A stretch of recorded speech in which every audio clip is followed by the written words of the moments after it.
All right, and this is the beginning of part 2 of our Avatar: The Last Airbender review. We had to cut the last episode a little bit early because this went on real long for us. But that being said, let's dive in to part 2 of Avatar.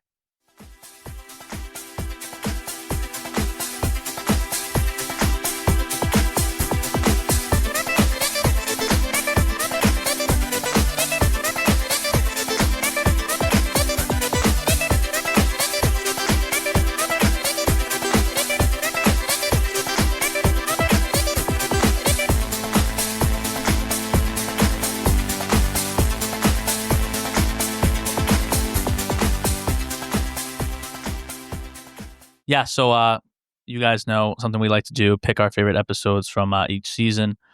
I would have to go for season 1. I would have to say Avatar Roku, episode 8, season 1, Avatar Roku. When we finally get to see, it was the episode after we first see the spirit realm with Aang, because the Avatar is very attuned with the spirits. It's the bridge between the spirits and the humans. Avatar Roku communicates to him from the spirit realm. A situation that they need help with. He comes in with questions like, how do I become the Avatar? Like, he's, again, what I was saying earlier, not on the podcast, we were talking about earlier.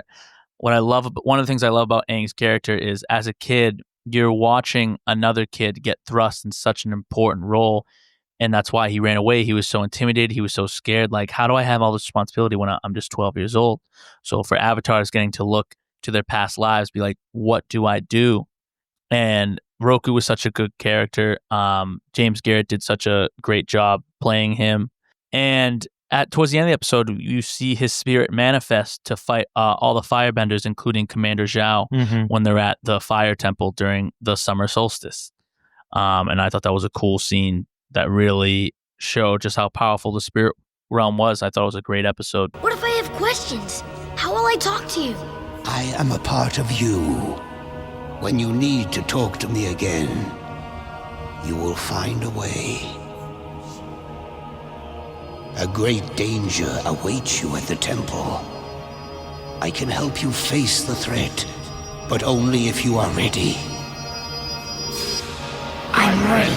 Great choice. That should we do all 3 episodes, or should we just do 1, 1, 1? 1, 1, 1. I think 1, 1, 1. All right, yeah. So would that be my favorite episode of season 1? I'm going to go into the Waterbending Master, which is season 1, episode 18. I talked a little bit about it earlier in the episode. I just really love it because, one, again, you see Katara really just like just from a scroll, you see all the things that she was able to do with this fight with Master Paku, that just are brilliant and well just thought out. The attacks that she was throwing at him was like incredible, and it all stemmed from the Team Avatar ends up at the North Water Pole, the North Pole, where the North Water Tribe is, and they want a water bending master for Aang and Katara, but you find out that in the North, women are only allowed to be using their water bending for healing, and Katara's not about that. So she wanted Aang to teach her low key after he was done with his lessons with Paku. And Master Paku finds out, and he's bullshit, and he's like, I'm not going to teach Aang anymore. And so Katara's like, you know what, dude, I've had enough of your shit. I'm going to show you that like I can be just as good at it as any of your waterbenders. And that's when she starts fighting him. Are you crazy, Katara? You're not going to win this fight. I know. I don't care. You don't have to do this for me. I can find another teacher. I'm not doing it for you. Someone needs to slap some sense into that guy. So, you decided to show up? Aren't you gonna fight? Go back to the healing huts with the other women where you belong. Fine. You want to learn to fight so bad? Study closely. And, you know, she loses the fight, but she really shows... Puts up a good fight. Puts up a phenomenal fight that ends up with her necklace getting knocked off. And then you find out that Master Paku was actually engaged to Katara's grand. And the whole reason why Katara's grandmother left the North tribe was because Run away from a marriage. she run away from the marriage. Yeah. Right. Predetermined thing. Yeah. And then that she, again, just like her, What's it called? An arranged marriage. an arranged marriage, Yep. but she broke against the rules. I carved this necklace for your grandmother when we got engaged. I thought we would have a long, happy life together. I loved her. But she didn't love you, did she? It was an arranged marriage. Gran wouldn't let your tribe's stupid customs run her life. That's why she left. It must have taken a lot of courage. Go get her. And just like Katara was with wanting to learn the fighting style of waterbending, in which she did brilliantly. And this is before Master Paku even teaches her, so she only gets more powerful from here. And he tells her when they're leaving the water tribe, like, you don't have to look for a master. Like, he tells her, he's like, dude, you can be Aang's waterbending master. Yeah. Like, another master, like, acknowledged her, like, dude, like, your feats are already higher than, like, most girls your age. Like, I think you're going to become an amazing waterbender. Like, I would love to see a fight Avatar's between master. like Katara and Mera from DC, Aquaman's wife, that can also move and control water I the feel like same we way. talked about this, and you said that Aquaman's wife would win, which I think, yeah, kinda don't agree with. No, I think she's more powerful because she More can bending. probably control more of the ocean. Yeah, but think realistically, if she saw Katara do under it, full she could moon. probably do it too. Katara under full moon. But she could probably do what Katara does. So if Katara does blood bending, she could probably figure out how to do it herself. Probably, but it hasn't been done. All right. Kasa. But yeah, so Waterbending Master is my favorite, and it's right before the season finale, you know? So we really start seeing these relationships, and, you know, they touch down. Sokka meets the princess, and he's starting to fall in love, and we see all these things right before the finale really kick in, which is awesome. Grant, what's your favorite episode of Season one, baby? So besides the finale, because I really do like that. we're going to talk about the finale. Yeah, I know. I was just saying, besides the finale of season one, I really liked the episode The Deserter, which is where Aang learns firebending for the first time. What episode is that, Grant? I believe it's episode 16 of season one.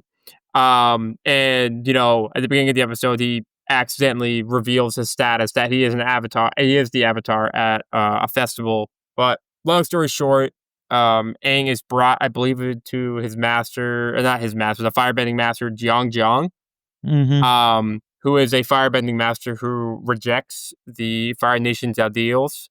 And he initially refuses to teach Aang firebending.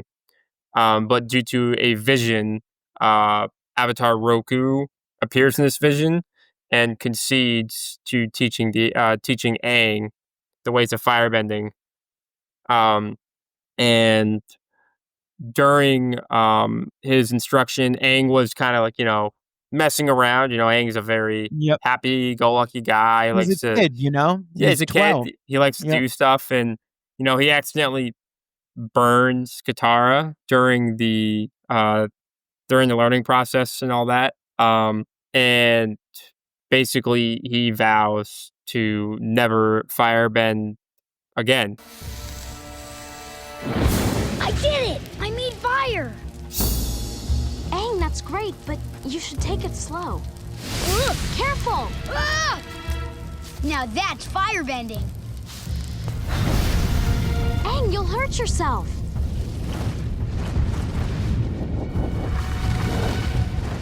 I wonder how the juggler did it. Ah! Katara! I'm so sorry! Katara, what's wrong? You know, Aang obviously didn't fully understand the dangers of firebending. And this is actually also the episode where Katara learns to heal with her waterbending, which I thought was very telling that they show Aang, accidentally hurting somebody, but then also finding out that that person could also heal themselves and growing from that too, growing from it. Yeah. I like that you find out in that episode that Zhang Zhang was actually Commander Zhao's master. Yeah. He said, "You remind me of my student, like impatient, filled with rage." And you see, and that actually plays towards Aang's favor, because later on when he's fighting Commander Zhao, he's like, "Your master was right about you. Like, you are impatient. You throw your fire around." And Commander Zhao burned all of his boats by accident just trying to fight Aang. I did not tell you to stop. I've been breathing for hours. You want to stop breathing? I want you to stop wasting my time. I already know how to squat and breathe and feel the sun. I want to know how to shoot fire out of my fingertips. I had a pupil once who had no interest in learning discipline. He was only concerned with the power of fire, how he could use it to destroy his opponents and wipe out the obstacles in his path. But fire is a horrible burden to bear. Its nature is to consume, and without control, it destroys everything around it. And also, I like a quote Roku says when he appears before Zhang Zhang, when he's like, "I'm not going to teach you, like, you're a kid, like, you're not ready, blah, blah." And Roku appears is like, how dare you disrespect me? Like, I've mastered fire several lifetimes, and you will help me master it again. Yep. And Zhang was like, "Oh my God, I'm so sorry." And then Aang comes to, "Really? You'll do it? Okay." And Zhang was like, fuck. Like, Roku fucked me. But yeah, so great episodes, boys. I want to talk about the season 1 finale, the siege of the North Pole. We got Commander Zhao, who's playing basically the season 1 antagonist alongside Zuko, but kind of more threatening because he has more military available to him because he's on the Fire Lord's good graces. Right. And he gets Iroh to accompany him. He's like, I wasn't there for the siege of Ba Sing Se, but you're about to witness history. The Fire Nation is going to take the North Pole, who has stood against the Fire Nation for like hundreds of years. Like the Fire Nation could never invade the North Pole. It's their opposite in the element scale. Water, fire. We all know that beats water. But Commander Zhao messed with something that he shouldn't have, and that was with the spirit realm. He tried to kill the moon spirit, and Nick actually told me a cool theory that I never heard of before about the moon spirit, who we learn about Yue, the princess that Sokka has a little crush on, his first little smoochy smooch. Actually, not his first smooch. That was Suki. But Yeah. she is revealed. She's really sick when she's born. And they pray to the moon spirit, and they say the moon spirit touched her, they graced her, and that's how she gets white hair, and that's when she wakes up and starts crying. And the father was like, "Oh, like a shaman told me that my daughter is gonna grow to like very important in this world. I never thought that she would become the moon spirit." But Nick, why don't you tell us about the theory that so the theory that I heard was, never heard this before. What if the theory was that she was actually Yue was meant to be the Avatar, but because Aang had froze himself, that the Avatar spirit never ended up reaching Yue, and in which would make her be so sickly when she was born, was because that was meant to be her. Crazy. But that because Aang had froze himself, and then it came out, 100 years later. Yep. That's why. And she was only 13, I think. So maybe let's pretend that and maybe the moon spirit saw something in her and knew that she was weak and sickly because of that, and took over.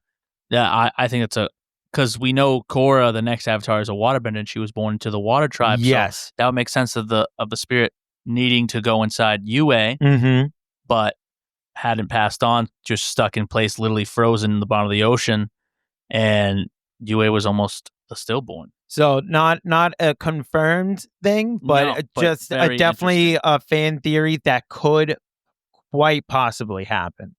So we find out in this season finale that a full moon brings waterbenders to like their fullest potential. They are slaying. They're slaying the firebenders. They're defending themselves. Another thing I wanted to reiterate what I said earlier. Another way we witnessed that Aang is mentality, a 12-year-old boy. He went out there fighting the ships. He's like, I must have destroyed dozens of them, but there's just so many. They just keep coming. And Yue was like, but you have to save us. You're the Avatar. And he's like, I'm just one kid. Like, it's all the pressure's just like, dude, I can't do this like by myself. And like, even when I was younger, I was like, I felt bad for Aang. I was like, I can't be imagined like being put all that pressure, having to save a whole society of people against an invasion of an army. Like, that's a lot. I can't do it. I can't do it. What happened? I must have taken out a dozen Fire Navy ships, but there's just too many of them. I can't fight them all. But you have to. You're the Avatar. I'm just one kid. Do you want to talk a little bit about the kois and the significance? Yeah. Grant, do you want to talk about the koi pond? Yeah, sure. Yeah. I was like, I know about like the yin and yang. I remember Cal, the face stealer, when he had to go into the spirit world, he called them Tui and La, which translated to push and pull. Mm-hmm. That's what the koi fish represented. Yep. And one of the koi yang. fish, exactly. And you find out that one of those is actually the moon spirit. Yep. And what happens? Someone ends up killing one Commander of the Zhao. Commander Zhao hits one of the fish. And Iroh, being the spiritualist that he is, goes, if you harm that spirit, I'll take whatever you have and give it back to you tenfold. Because even though Iroh is from the Fire Nation, he's like, dude, we shouldn't like destroy the moon. Like, dude, like that affects the entire world. Like, you cannot do this. Yep. He is right, Zhao. General Iroh, why am I not surprised to discover your treachery? I'm no traitor, Zhao. The Fire Nation needs the moon too. We all depend on the balance. Whatever you do to that spirit, I'll unleash on you tenfold. Let it go now! And it created a big backlash. Aang got pissed and ends up going into the Avatar state, creating the giant spirit koi fish that we saw for the first time. That's like the biggest feat that at that time watching it, you're like, wow, like I didn't know Aang could do something like this. Yeah. I was like, how did he do that? But I was like, oh, the Avatar state. Yep. That's what you get for messing with the spirits. Created this giant monster out of water and just fucked the Fire Nation. What I loved about the show later on, when they go to the library, the knowledge spirit was like, oh, you humans always come here to seek destruction. Yep. And it does a flashback of like, oh, there was a firebender here that tore through the scrolls. That was Commander Zhao researching on the spirit realm, because he references to Iroh, and you don't realize it when you're first watching. In season 1, he's like, I found a certain library that had a lot of knowledge about spirits. Yep. I was researching. And so then you realize in season 2, it's confirmed that Zhao was the one that entered the library, destroyed the Fire Nation section of the library. Like I thought that was a cool little shout out in season 2. But so the princess ends up giving up her life energy to bring the koi back to life that Zhao had killed, and that in turn took her life. But she technically became part of the moon spirit, so she's the moon, which is an ongoing joke throughout the rest of the series. My first girlfriend turned into the moon. That's rough, buddy. And this is dark, and it had an effect on everybody. It had an effect on Sokka, who lost the love that he was feeling for somebody right now, someone that was so close to him. Aang was pissed. It's even to the point, like Santi said, Iroh was also pissed. And great season finale. And it just showed just how intense this series can get if it wanted to be. And to this day, I remember when it aired. To this day. But that being said, let's go into season 2. Yeah, so season 2 favorite episodes. This one was hard for me because there was just so many in season 2. I'd want to say, Nick, why don't you go first? All right. No, I will. So I'm going to choose for season 2, I'm going to go season 2, episode 8, The Chase. This is a fantastic episode, and it's really the first time they come face to face with Azula, who took over as the big bad, really taking over for General Zhao. She ends up, my favorite part of the episode is when she ends up and Aang's sitting down and waiting for her to show up. And then he's like, "Who are you? You've been following us and chasing us for a while. Tell me who you are." And she puts her hand over her eye and then mocks her own brother and says, the whole, I have to restore my honor. And then, like we had said earlier, she's like, you can laugh at that. And it's funny. Aang doesn't laugh. And because, he's seen some glimpses of Zuko's good side in this when Zuko became the Blue Spirit and helped him out, and even helping him out in the finale, like of season 1. What happens is Zuko ends up there, and then it turns into a 3-way fight. And one of the best fights in the series, if you ask me, where it's Azula versus Zuko versus Aang. It's a tired Aang, but it's still Aang regardless, who can still keep up with the other two. But once the fight breaks out, it's so good, and it really reminds me of like the 3-way fight from Pirates of the Caribbean. All right, you've caught up with me. Now who are you and what do you want? You mean you haven't guessed? You don't see the family resemblance? Here's a hint. I must find the Avatar to restore my honor. It's okay. You can laugh. It's funny. So what now? Now? Now it's over. You're tired and you have no place to go. You can run, but I'll catch you. I'm not running. Do you really want to fight me? Yes. I really do. Zuko. I was wondering when you'd show up, Zuzu. Zuzu? Back off, Azula. He's mine.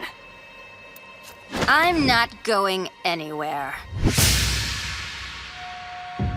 With that, just like that, almost Spider-Man meme, Yeah. you know what I mean? They're all like, all three of them are like, hey, and then it just pops off. So yeah, the chase. That's my pick for season 2. Great episode. And Toph and Iroh share a cup of tea. Yeah, and They that's get to another meet each joke too. Is that Toph ends so many times ends up like befriending and like members of the enemy side.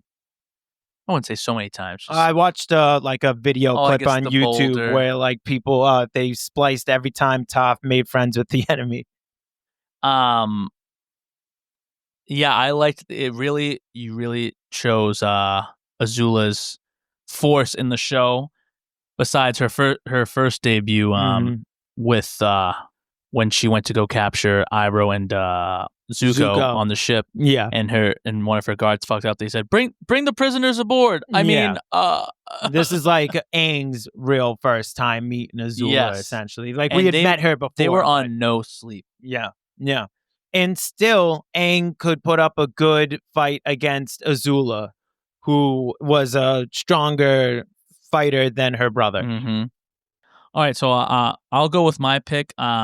It was really tough for season 2, but I will say of importance, kind of in a way, season 2, in my opinion, was kind of broken up into two arcs, like heading to Ba Sing Se and getting to Ba Sing Se.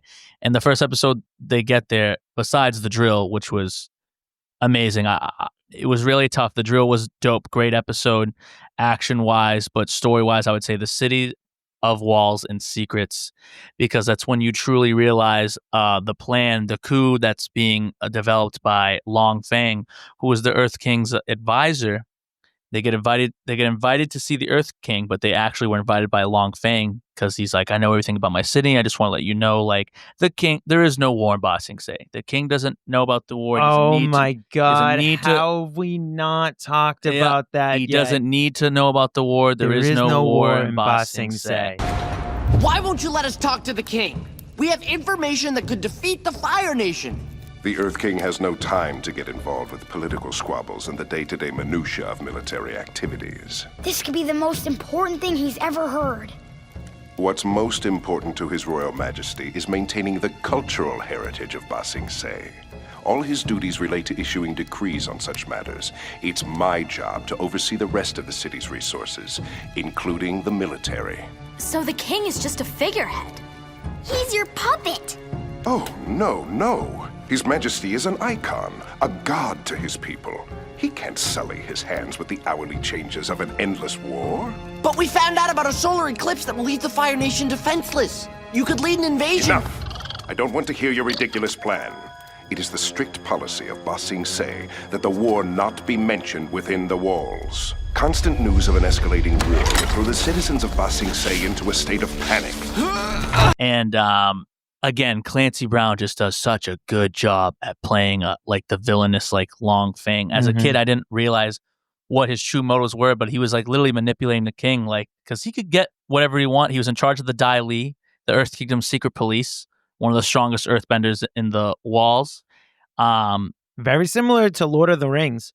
Oh, what do you mean? Wormtail or whatever. Oh, yes. Long Fang, Wormtail, yep. Manipulating the king. I see what you're saying. I thought you were talking about the secret police for a second. No. Worm tongue. You're talking about worm tongue. Yeah. Thank you. And we'll talk about the season 2 finale after Grant gives his pick, but like it really kind of just thrusts the Ba Sing Se arc forward, and that's right after the drill episode where you're watching the Fire Nation literally using a super drill to drill inside the impenetrable Ba Sing Se, which translates. To I almost picked it as my choice. I forgot which one you picked, so I should have picked drill. But I really do like the Cities of Walls and Secrets. Yeah, it's setting up what's going to happen in there.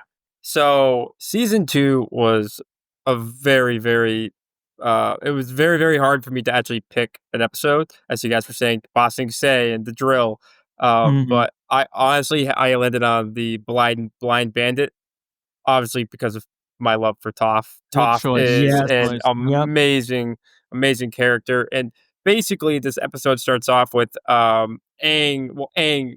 It's a little bit, couple episodes before him, but he's searching for an earthbending master. And in the episode, he actually attempts to seek guidance from one Master Yu. But during his teachings, he kind of realized that teaching style wasn't really for him. He really wanted somebody that could quote unquote kind of like feel the earth. And like he told him. Yes, correct. Yep. And during Earthbending 6, which is basically an underground fighting ring, Aang finds an earthbender named Toph that utilizes that vibrations in the earth to obviously earthbend at a extremely high level. And basically from there we just, we actually find out that Toph is a pampered princess from her parents. She's viewed from her parents as this weak, blind, lethargic girl, but she's really obviously far from that. My daughter is blind. She is blind and tiny and helpless and fragile. She cannot help you. Yes, I can. She is basically, you could say at that point of the show and in the show's entirety, she's the best earthbender in the entire verse. 100%, yeah. I think of all time, honestly. Of all time. And obviously, that was like that was our first time seeing her. And obviously we didn't know that, but obviously watching the show in the entirety, we know. But, she was viewed as her parents as this weak-minded girl. But obviously, towards the end of the show, when they're being ambushed, she really demonstrates her earthbending power, which then obviously leads to her training Aang. Sorry, continue. No, I'm good. So what I was going to say is that you bring up a really good point, because I like when her dad is sitting next to that other guy. The teacher, yep. And she takes out all the other earthbenders and, including our boy, the Boulder. The Boulder feels conflicted. The Boulder no longer feels conflicted after getting insulted. So she takes them all out. But after she takes them all out, and there's there's the few she takes out right away, and then they're starting to get a little bit tougher, but like she still takes them out really easy. The teacher says that's the greatest earthbending I have ever seen. witnessed or seen. Yeah, and like the father he still couldn't fathom. The father Right then and- presumes to just say, I need to protect her more. I need to lock her up. I need to give her more guards. Like, I'm never letting you leave. Exactly. And but she's it's like, what the stated fuck? right there that it's the best earth bending even that the teacher has ever seen. And even before, right before that fight, when they asked for help and she said she could do it, her father was there saying, my daughter is weak. Freaking out. She's this, she's that. And, I really liked how she was able to persevere and actually demonstrate her mastery of earthbending at such a young age. And then that causes her it pushes her forward to master metal bending because her father sends two guys, one the master and one the leader of the underground fighting ring to hunt her down and bring her back home. Mm-hmm. And another shout out to she actually debuted in the swamp when Aang had a vision of her next to a flying boar, and the flying boar is the sigil of her family crest. Yes, yeah. correct. Yep. Good pick, Grant. Great pick. So I want to talk about the season 2 finale. A lot happened. We dealt with Zuko battling his inner demons. After they find Appa, Zuko actually found him first, and Iroh was there to talk him out of it. And he's like, this is exactly what happened to the North Pole. You had the Avatar and you had nowhere to go. What are you doing, dude? You don't think things through. If his Avatar and his friends didn't find you would have froze to death, dude. Mm-hmm. And he's like, I'm going to figure something out. He's like, how are you going to get this bison out by yourself? Yep. And it was just like a very emotional scene between Iroh and Zuko and really realizing, wow, Zuko doesn't want to do this shit. Mm-hmm. But then he ends up teaming up with Azula. After Azula cunningly, and getting back to Longfang got the Dai Li to arrest all the generals. This was his plan the whole time. And like as a kid, I'm like, whoa! I thought they were good guys. What's going on? Why is he kind of fighting the Earth Kingdom? But he just wanted all the generals out of the way so that he could control the Earth Army. Mm-hmm. He controls the capital. Blah blah blah. Azula, being Azula, snuck into the Earth Kingdom. And that's another thing that you kind of like kind of a throwaway that you don't really realize when you were a kid.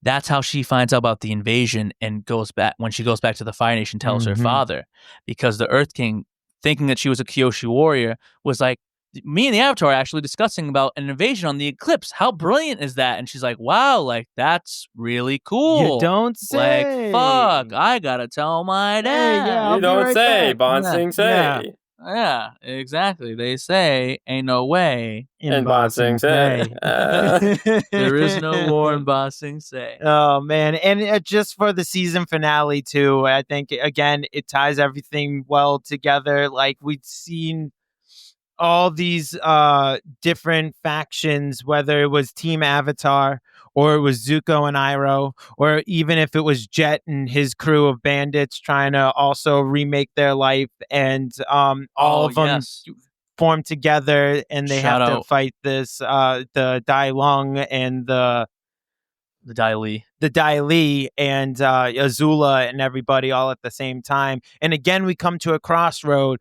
where Zuko, who almost seemed like he was going to join their side, once again has to choose, is it my honor with the Fire Nation, or do I need to do what's right in the world? And he picks the wrong thing again, but that's what makes his character so believable, is we make mistakes, and it just happens that he does that again. But a big shout out to Jet, who we really don't know if he dies, but we do know. When you're watching it as a kid, you kind of had no idea. Do you want to just quickly go over that battle scene for the listeners? 2 episodes before the season finale is an episode called Lake Laogai, where Appa is being held, and also where the Julies of the Earth Kingdom, these brainwashed women, go spreading their what's the word I want to use? propaganda to the Earth Kingdom citizens saying there's no war in Ba Sing Se. There is no war. You get all these government conspiracy. You get all these shifty people in the Earth Kingdom like, oh, like I'm not supposed to talk about this because they know the Dai Li are watching. They're listening. There is no war in the Ukraine. You know, like kind of like a communist country. Yeah, exactly. I was going to say Russia. I was kind of like a communist country where it's like, dude, like, shut the fuck up. You're not supposed to talk about that. There is no freedom of speech in Ba Sing Se, even though it's the safest place. Yeah, everything's great here. So North Korea as well, they do that same thing. Yeah. It was actually funny. Lake Lao guy, the creator said that name was inspired by a Chinese prison camp. Yeah. The Lao guy prison camp. And I was like, oh, that's a fucked place that's a fucked thing to put in a kid's show. They're like, you know what? We'll put the name of a Chinese imprisonment camp. Several people probably fucking died there. We'll put this in this kid's show. Yeah. Jet was brainwashed because he said that Zuko and Iroh were Fire Nation, making a big deal. And a few episodes earlier, Jet had been living in the same Earth episode Kingdom, as the drill. And he was trying to make a new life for himself. But as we know, his hatred of the Fire Nation is the most of anyone in the series, probably. And he ended up seeing Iroh use firebending to heat up his tea, and then was dead set on exposing them. And it all came to a big clash. Attention. Well, when Jet broke into their tea shop, Iroh and Zuko's, and challenged them, said, "You guys are Fire Nation." Him and Zuko got into a big sword fight. That's when the Dai Li arrested him, and then we didn't see him again until we saw him brainwashed.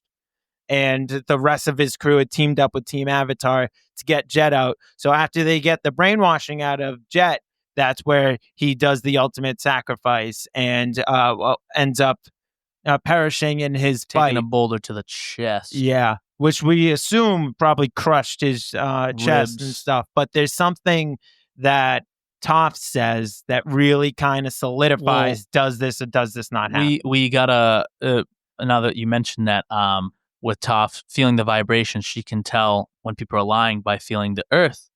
And when Jet first resurfaces, she goes, this doesn't make sense. They're both telling the truth. And Sokka smartly deducts, which I kind of didn't think of, knowing what the truth was. He's like, if Jet thinks he's telling the truth, he's been brainwashed. And then, like, the viewers were like, what the fuck, brainwashing? Then it's like, oh, like, when he had that candle swimming around, there is no war in Ba Sing Se. What are you talking about? Of course there's a war. The Fire Nation, like, tried to drill a hole. Like, what are you doing? Like, you have to believe me. They're firebenders. They won't stop until they win the war. Calm down. You're safe now. Our economy would be ruined. Our peaceful way of life, our traditions would disappear. There's no war in Ba Sing Se. What are you talking about? Where do you think all the refugees come from? You can't hide it. In silencing talk of conflict, Ba Sing Se remains a peaceful, orderly utopia. The last one on Earth. There is no war within the walls. Here we are safe. Here we are free. You can't keep the truth from all these people. They have to know. I'll tell them. I'll make sure everyone knows. Until now, you've been treated as our honored guest. But from now on, you will be watched every moment by Dai Li agents. If you mention the war to anyone, you will be expelled from the city. I understand you've been looking for your bison. It would be quite a shame if you were not able to complete your quest. A very dark part of the kids show. Yep. That's why I love the Ba Sing Se arc. That's why I love Long Fang, Clancy Brown, all that. And Toph was able, when Jet is lying there dying, saying, "It's all right, Katara, I'm gonna be all right." As they're walking away, Toph goes, "He's lying," and like she's crying too because she knows that he's lying. This isn't good. You guys go and find Appa. We'll take care of Jet. We're not gonna leave you. There's no time. Just go. We'll take care of him. He's our leader. Don't worry, Katara. I'll be fine.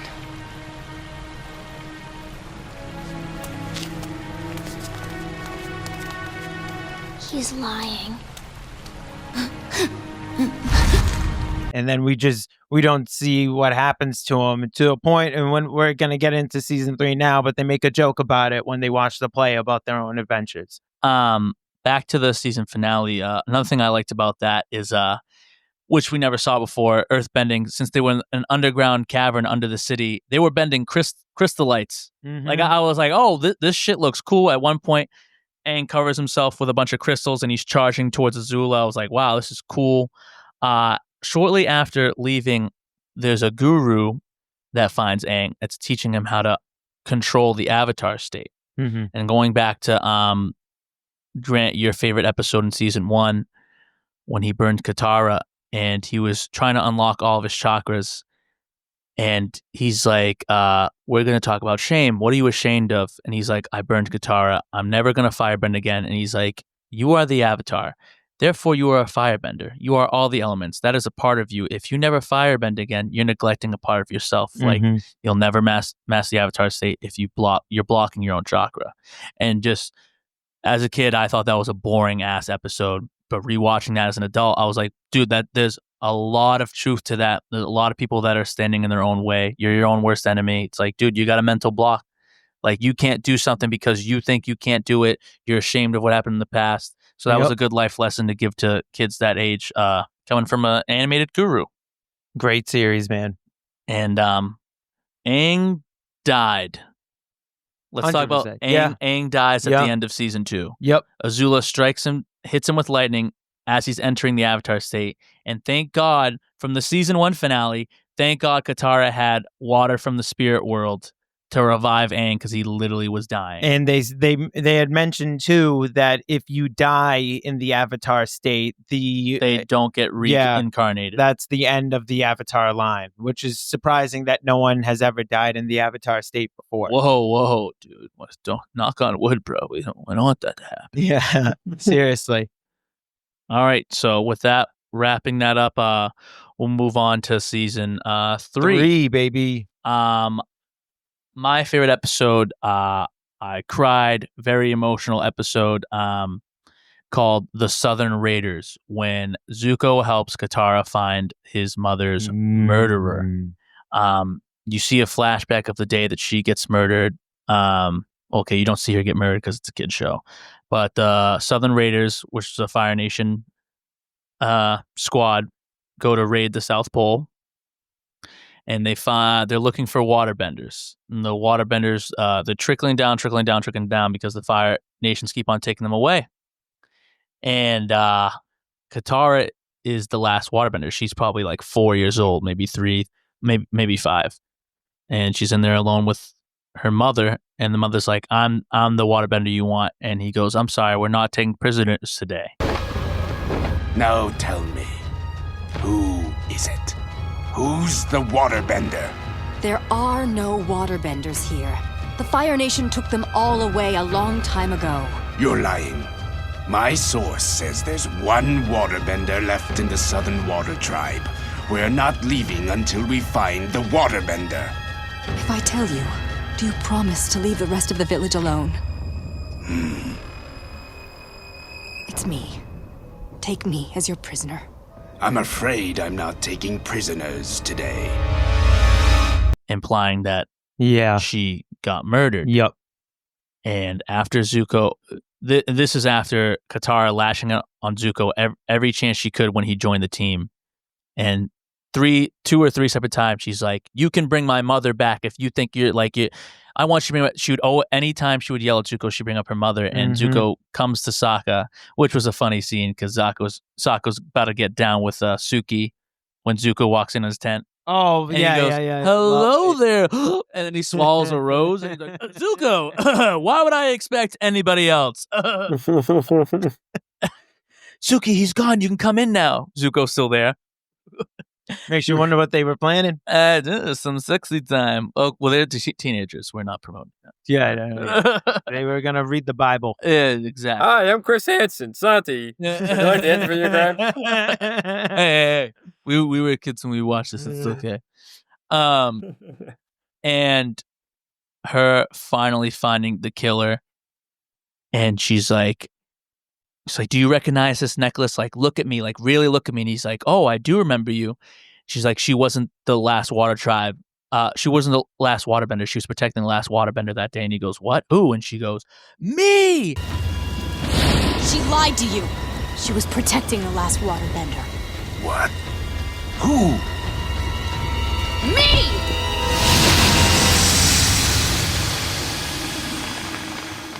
Stops the rain. It's literally raining and she stopped the rain. I was watching that. I was like, what the fuck? Mm-hmm. And she turns everything to ice. She was going to hit him with ice, and then she spares his life. And he talked about even sacrificing his own mother. He's like, you want to get even? Kill my mom. Like, that'll make us square. And she's like, like, I used to lay awake at night wondering, like, what a piece of shit, like, you, like, could do to, like, do that, but you're not even worth killing, like. And went up to Zuko and was like, thank you. Like, and even Zuko acknowledged, like, Aang was right. She needed to forgive, not take revenge. Yeah. And if anything, that showed like Zuko a lot too, because I love in Avatar when they do pairings of different Team Avatar members. And I really thought, like you hate team ups. Zuko really wanted to like, make amends with Katara. With Katara, but I feel like Zuko saw a lot of his own past and pain with Katara, because Zuko also lost his mom, and I bet he wished that but she wasn't murdered. No, but it's implied, and he probably wished that he could have caused revenge against somebody, his father. Yeah, so he probably saw that and was like, I want to help Katara get this pain that I know oh too well. Well, and then the dark twist. He's like, you know what? You were right about Katara. She didn't need revenge. But I have a question for you. What are you going to do when you face my father? Because he knew Aang wasn't strong. And again, Aang is a monk. He's a nomad. They don't believe in violence like that. So it's like, dude, you're the Avatar. What are you going to do with my father who's trying to take over the world and trying to like kill everyone? And then that cliffhanger. Yep. But Nick, what about your favorite? So my choice for season 3 is going to be season 3, episode 12, the Western Air Temple, and I choose this episode because of one, the famous meme. Hey there, hey Zuko here. Zuko here. Hello, Zuko here. It's Zuko really wants to join at this point. Everything, he's had enough. He's lived the life that he thought he wanted. He doesn't want it, and he sees how evil the Fire Nation is, and he wants to join Team Avatar, whatever he has to do to get on the good side. And he knows that they're gonna not take him because of how many times he's come to a crossroad and chose the Fire Nation. I think it was like at least 2 times before this. Yes. I admit I've done some awful things. I was wrong to try to capture you, and I'm sorry that I attacked the Water Tribe. And I never should have sent that Fire Nation assassin after you. I'm gonna try to stop. Wait, you said Combustion Man after us? Well, that's not his name, but... Oh, sorry. I didn't mean to insult your friend. He's not my friend. That guy locked me and Katara in jail and tried to blow us all up! Why aren't you saying anything? You once said you thought we could be friends. You know I have good in me.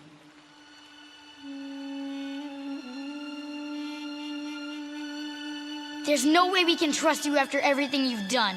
We'll never let you join us. You need to get out of here, now. I'm trying to explain that I'm not that person anymore. Either you leave or we attack. If you won't accept me as a friend, then maybe you'll take me as a prisoner. No, we won't! And so he shows there, and they're very reluctant, but then eventually, the Sparky Boom Man. Combustion Man, if you will. I like Sparky Boom Man. Yeah, but that was their final name, Combustion, and then they changed it to Combustion. It's not as good. I'm no longer calling him that. I'm calling him Sparky Boom Man from now on. That's the first time I've ever heard you refer to him that way. It's Sparky Boom Man. That's what Sokka calls him the first time. Yeah, Sparky Boom Man. And to me, that's just the best name. Combustion Man, it's cool. It's just not as Sparky. It makes me laugh every time I hear it. But I thought it was mind-bending. But he had been chasing them for a little bit, and this was like their big confrontation. And so wait, Zuko why was Combustion Man chasing them? Tell the fans why he was chasing them. Zuko hired him when he was still part of the Fire Nation, and he was finally in his dad's good graces and everything. And this was because they thought that the Avatar was rightly dead, because Azula... They were worried that he wasn't dead. Well, right. Well, no, they thought he was rightly dead because Azula had killed him. But just in case, Azula wanted Zuko to take the fame of killing the Avatar. Just in case the Avatar was still alive, Azula was thinking 12 steps ahead. Bitch. And so Zuko took that. But then he was worried that the Avatar was still alive. So he hired Sparky Boom Man, Combustion Man, to go and kill them. But then when he joined their team, it was too late. Like, he was going to do it regardless. And there was no stopping him, even though he was like, no, I don't want this anymore. It was crazy. And this dude had a fire ability like we have never seen. He has a third eye almost tattooed on his forehead.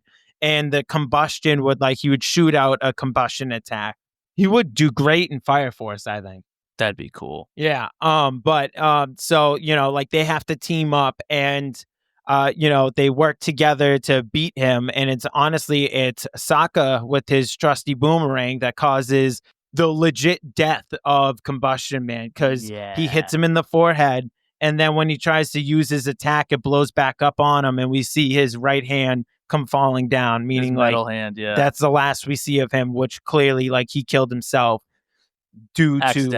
by the non-bender, one of their hardest villains, and the non-bender took him down. But at that point, some people accept Zuko. Aang's always about that life. I think Sokka at this point's trying to accept him, Toph's accepting him, but Katara is not ready, and that's where Santi's episode comes into play. So that's my choice, is the Western Air Temple. I want to talk about when Zuko made that decision. It was after he did research on Avatar, on Fire Lord Sozin, where he goes back to the prison. He's like, I got your letter. Like, you told me to do research on my family. Like, I looked up Sozin. Like, that's stuff I already know. Like, blah, blah. He's like, no, I wanted you to do research on your, Avatar Sozin was your father's great-grandfather. Your mother's great-grandfather was Avatar Roku. And he's like, what the fuck? Like, why are you telling me this? And he's like, dude, the role of the Avatar is very important. You have to learn this. And during another arc, we have to talk about the invasion episode, the eclipse, why they went to the library in season 2. They found out that the darkest days in Fire Nation history, they found out that firebenders lose their firepower during a solar eclipse. So Sokka, being the genius he was, used an old calendar to find out when the next eclipse was. And they planned an invasion with the Earth Kingdom, the Earth King. But since Azula snuck in, and the water, in the water tribes, yep, that's right. It was like a real rebellion. This was a dope battle scene. It honestly should have been. It could have been another finale, because they played this right before the finale. Right before Zuko joins the team. We get to see Azula brought home Dai Li agents from the Earth Kingdom she's like, they're earthbenders, but they got an attitude that's so firebender. I love that line. But she's like, oh, like, how do you know I'm going to tell you the truth?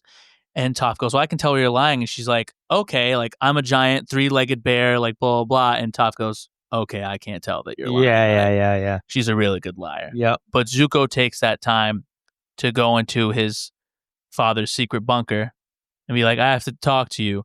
And his father's like, well, the fact that you're here during an eclipse means it's not something good.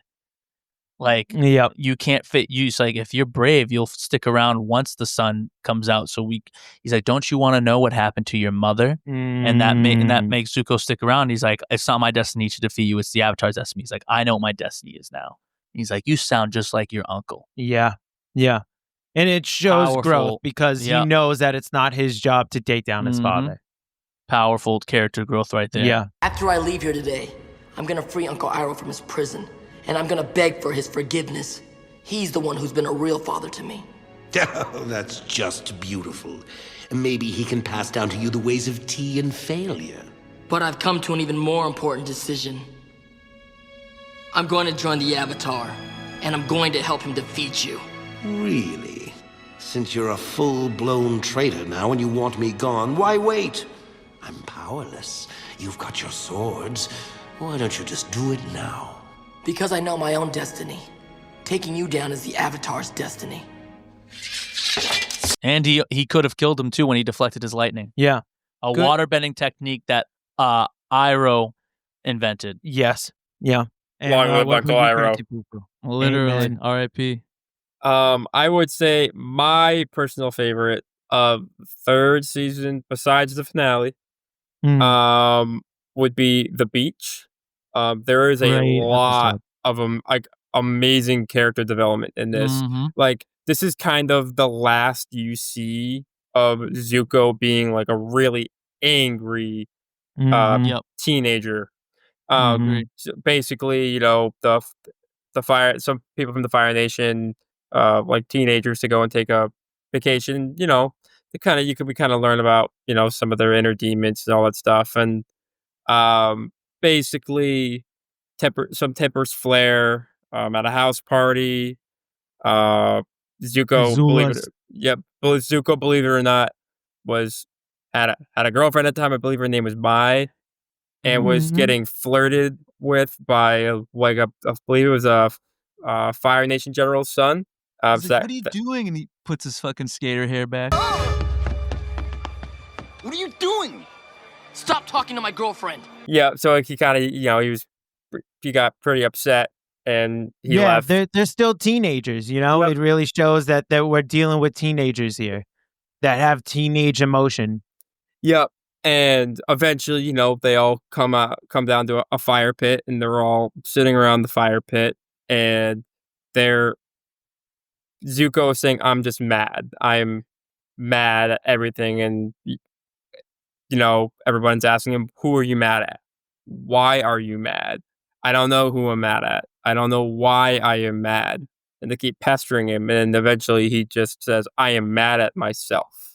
I'm angrier than ever, and I don't know why. There's a simple question you need to answer then. Who are you angry at? No one. I'm just angry. Yeah. Who are you angry at, Zuko? Everyone. I don't know. Is it Dad? No. Your uncle? Me? No. Then who? Who are you angry at? Answer the question, Zuko. Talk to us. Come on, answer the question. Come on, answer it.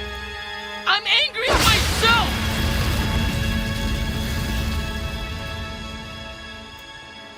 Why? Because I'm confused. Because I'm not sure I know the difference between right and wrong anymore. You're pathetic.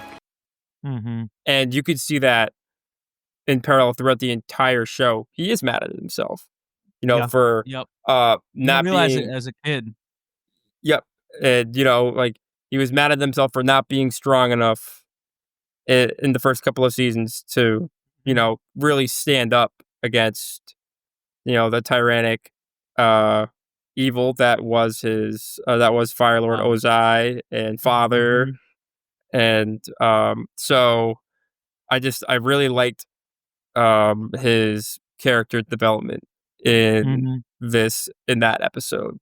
Obviously, there's a lot more that happens in that episode, but to me, I really like to focus on the character development of Zuko in that specific episode. Even the volley. Even when they're sitting by the fire, like on the beach at the end, and Azula is the one who starts bringing up shit that she knows is just gonna like pester and annoy and set off Zuko, and it shows And Azula's Tylee. character. Yeah, and this is the episode also where Azula states, "Well, my own mother said I was a monster." But she was right. of course, But she was right, of course, but it still hurt. Wonderful performances, everyone. I guess you wouldn't understand, would you, Azula? Because you're just so perfect. Well, yes, I guess you're right. I don't have sob stories like all of you. I could sit here and complain how our mom liked Zuko more than me, but I don't really care. My own mother thought I was a monster. She was right, of course, but it still hurt. Like, that is a callback to what we were talking about earlier. She plays it off like a joke. But it did affect her, you know? Yeah. It did affect her, but, you know, she acknowledges there that she's a monster. Yeah.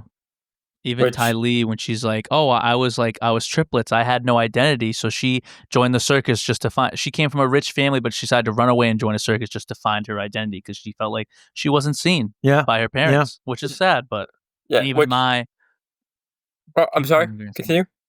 But even when Zuko's like, "You're just a big blah. Like you have no emotion." She's like, "You want emotion? Leave me alone." And like everyone was just like, "Oh, like fuck." No shit. Yeah, I really like the character development in this show. I mean, in this episode specifically. 100%. And I think at that point that'll lead us up to the season 3 finale, the big finale of everything. I thought we wanted to talk about the boiling rock. Well, I figured we're getting low on time. Oh, fuck, and the Ember Island players. Let's just do a brief, quick one because we're already over 2 hours. Well, you wanted to do the boiling rock. We don't have to talk about the boiling rock. No. All right, so we'll talk about a brief shout out to the Ember Island players. We love this episode because it was kind of the creators' way to make fun of their own show, talking about Jet's death, where a lot of people were unsure that he died. When he dies in the play, Suki goes, "Did Jet just die?" And no, Zuko goes, "Did Jet just die?" And Sokka goes, "It was really unclear." Yeah. Or when they flew over the Great Divide episode, which is where they go into a valley and they just help these two families get through. That was basically the creators' filler episode. They didn't really like that episode. And in the play, they're like, "Look at this giant valley. It looks so interesting." And they're like, let's fly over it. Yeah. It's kind of funny. It was good. It was great. It was so funny. All right. Now to wrap, before we sign off, we're going to wrap it up with the series finale. What a great ending that was. They split it to a 4-parter, Sozin's Comet. We see Uncle Iroh. Something we didn't talk about. Uncle Iroh loves playing Tochai? Shogi. No, Shogi is Naruto. I thought it was Shogi. Shogi is the game that Shikamaru likes to play. He loves playing Toshai. And the piece that he brings, his favorite piece is the White Lotus. And you see him, a lot of old men, when they're playing, they all use the White Lotus. And you find out through the end of the series, it was a secret organization that Uncle Iroh was the leader of. Kind of like the World Secret Police, making sure that all the nations form together. And it didn't matter what nation they were from, whether they were a fire nation or earth nation, just like because Boomy's on the White Lotus. Master Pakun, a waterbender's on the White Lotus, and Sokka's Swordmaster, who's also from the Fire Nation. And Zhang was in the White Lotus too. Yeah. They single-handedly take back Ba Sing Se during Sozin's Comet, when the Fire Nation is supposed to be at their most powerful. Yeah. And they saved Ba Sing Se. And, Team Avatar split up during the giant fight, but they all had something that really led to the unified defeat of the Fire Nation, whether it was Sokka coming up with the plan with the blimps and everything, and he's like, "Oh, I have an idea, Sky Slice," and then he like spins the whole airship slice. Yeah, airship slice. That's it. And that deals a devastating blow to the Fire Nation, and they're doing one half, and then everybody's basically keeping the Fire Nation at bay with Katara and Zuko teaming up against Zula. And then it leads to Aang having a one-on-one confrontation with Fire Lord Ozai, the big bad, the fight that we've been waiting the entire series for. And it does not disappoint. And Mark, another reason why Mark Hamill is like one of the goated voice actors. He's just like, every line that Ozai had, I'm like, dude, like, fuck this guy, but he's such a badass. He's so cool. When he tells Azula that she is a new Fire Lord, and she's like, "Fire Lord Azula, that's a pretty nice title, but what are you going to be?" He's like, "Fire Lord, like, I don't need to be Fire Lord. I'm going to be the Phoenix. Mm-hmm. I'm going to be the Phoenix King. I'm going to burn." He was going to use the comet to burn the world into ashes, and my new world will rise from the ashes. I will be the Phoenix King. Yep. Which is fucked up, dude. Just going to burn the entire world, besides the Fire Nation. Burn the entire world. And start anew. Yeah. My decision is final. You can't treat me like this. You can't treat me like Zuko. Azula, silence yourself. But it was my idea to burn everything to the ground. I deserve to be by your side. Azula! Listen to me. I need you here to watch over the homeland. It's a very important job that I can only entrust to you. Really? And for your loyalty, I've decided to declare you the new Fire Lord. Fire Lord Azula? It does seem appropriate. But what about you? Fire Lord Ozai is no more. Just as the world will be reborn in fire, I shall be reborn as the supreme ruler of the world. From this moment on, I will be known as the Phoenix King.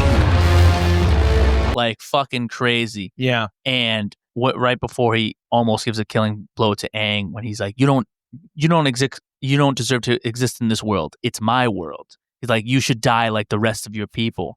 And then he hits Aang on the scar, and that activates his because we should say that Aang wasn't able to tap into his avatar state ever since until, Azula struck him down. So he's really once the fight gets going and he is fighting whoops his ass. Ozai's giving Aang a run for his money Ozai up was whooping. until he hits him, and then the avoiding tactic that Aang has isn't going to work anymore. He gets hit directly, a spike from a rock like hits him in the back, and it triggers, and then game changer. He starts mixing all the elements, rock over air with water and fire all flowing at once. The fight choreography was crazy. The way he used the elements to deter every one of Ozai's moves. Mm-hmm. I want you to clip in Fire Lord Ozai, you and your forefathers are responsible for like that demon voice that he gets when he's about to fuck his shit up. Got it. Heard that. Future Nick, you know what to do. Fire Lord Ozai, you and your forefathers have devastated the balance of this world. And now you shall pay the ultimate price. Again, back to Aang is a monk. He is a nomad. He didn't know how to defeat the Fire Lord without taking his life. And there was at one point where he's redirecting his lightning. He had a kill shot that Fire Lord Ozai would not be able to block, and he chose to shoot the lightning up in the air. Mm-hmm. And that would be his downfall. Or we would think would be his downfall, but luckily he activates the Avatar state. But he takes the high road and chooses, he uses spirit bending to take away Fire Lord Ozai's bending. What did you do to me? I took away your fire bending.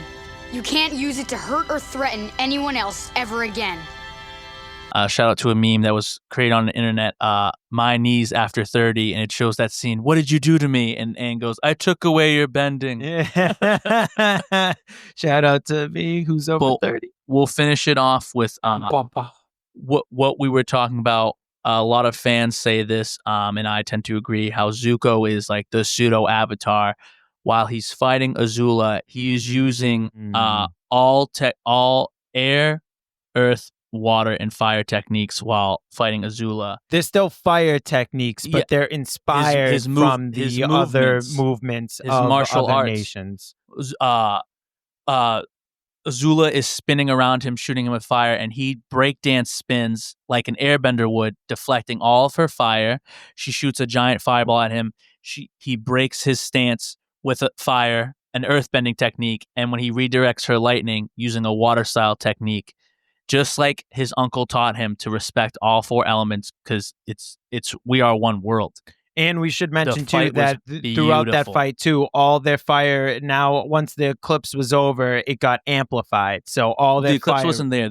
It was Sozin's comet. Yeah, that's what I meant. Yeah. With the comet, their fire was amplified. So way more, like we had seen Zuko do the breakdancing kick moves before, but his fire wasn't as strong as when you see the fire swirl when he does it during that final fight. The soundtrack of that whole season finale was and it really took this rewatching for me, because before I remember watching this and be like, wow, Zuko kind of sucks. Like he didn't, it was Katara that won that fight, but then rewatching it, and Azula didn't get a single hit on Zuko. Couldn't touch him.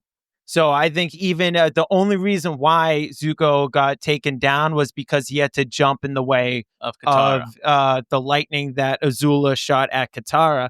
And mind you, that's lightning. Mm-hmm. So think of how fast Zuko must be moving in order for him to get in the way of moving lightning. Well, he knew his sister very well. He saw that she was she's like, she's not looking at me. Mm-hmm. Who is she looking at? And he realizes, like, oh my God, Katara's right behind me. But then in turn, it also goes and shows Katara's amazing water bending when she was able to lift the water up from the sewer, freeze both of them, and then use her breathing from to her nose to like just melt tie- her out, chain up Azula, and then she exits the ice, but Azula was still in there, and then she just releases all the water at once, and Azula's just sitting there like all chained up, freaking the fuck out, like blowing First time fire. she and really rolling up. lost. Yeah. A little shout out to the Ember Airplane episode when they showed Zuko and Katara trapped in the cave, and the creators wanted to have a little love story with Zuko and Katara, but Yeah, a lot of fans believe shipping them too. So and Aang got pissed because he liked Katara. He's like, "Did you really say that to him in the cave? That I was just a friend?" She's like, "No, that was a play. What are you talking about?" Another thing from that episode too, I really angst. liked too, is that they made the actor who played Aang a girl. Yeah, and Toph.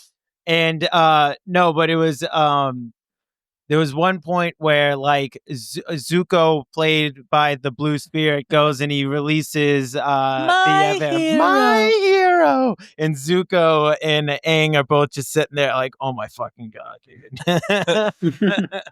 Great episode. But getting back to the finale, Grant, do you have anything you want to say about this wonderful, fantastic, amazing, majestic, beautiful, wonderful, everlasting? All right, Kelsey's gonna kill him. He's stretching it. I will say that fight scene in terms of like, you know, like Nickelodeon and Cartoon Network, I would say it's my favorite fight scene from like any childhood TV show that I've ever watched.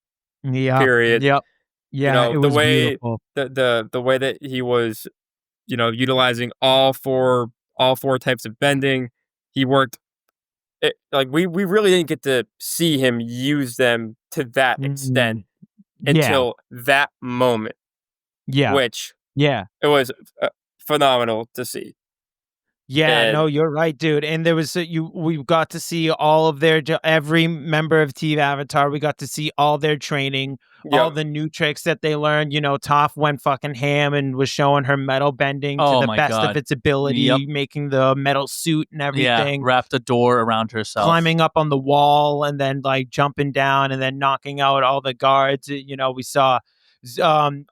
We even got to see Sokka with his meteorite sword. I mean, he ends up throwing the sword and losing it forever. But My space sword. it goes to show why the boomerang is I don't think Boomerang's coming back, Toph. It was just great when you do think of other series from Nickelodeon and Cartoon Network. I don't know if any other big major battle had It was such emphasis. It was like such that. a long finale too, because Yeah. it was a 4-parter. Yeah. I remember watching that at my cousin Juan's house. Shout out Juan Myra, love you, dog. Me and him watched it together, and that day I found out he was an Avatar fan. I was like, I didn't even know you watched anime, and he's like, dude, I love this show. Love you, Juan. I think with it being 20-year anniversary this year of Avatar, I think we in this episode have really gotten to show you, the listeners, not only our love but the love of the series that has grown throughout all these years of this series.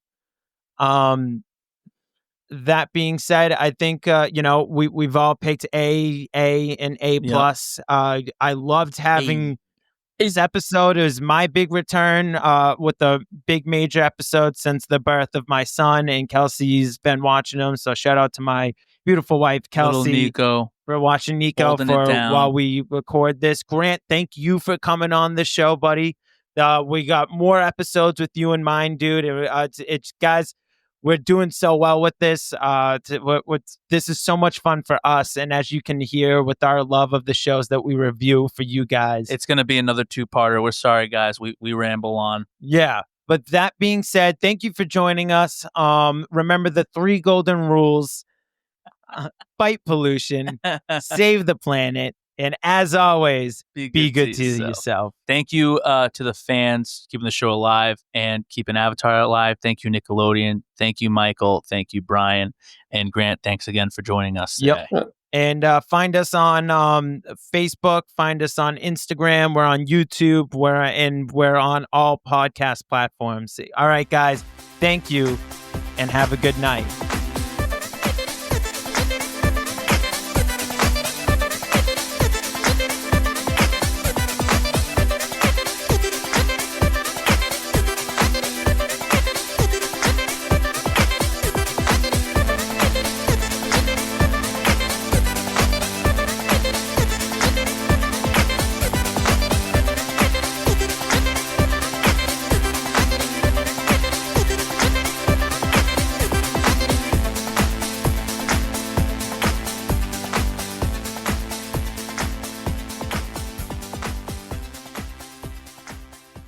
Me and the Avatar are actually discussing about an invasion on the eclipse. How brilliant is that? And she's like, wow, like, that's really cool. You don't say. Like, fuck, I gotta tell my dad. Hey, yeah, You don't say, Bon Sing say. Yeah, exactly. They say, ain't no way. In Bon Sing say. There is no war in Ba Sing Se.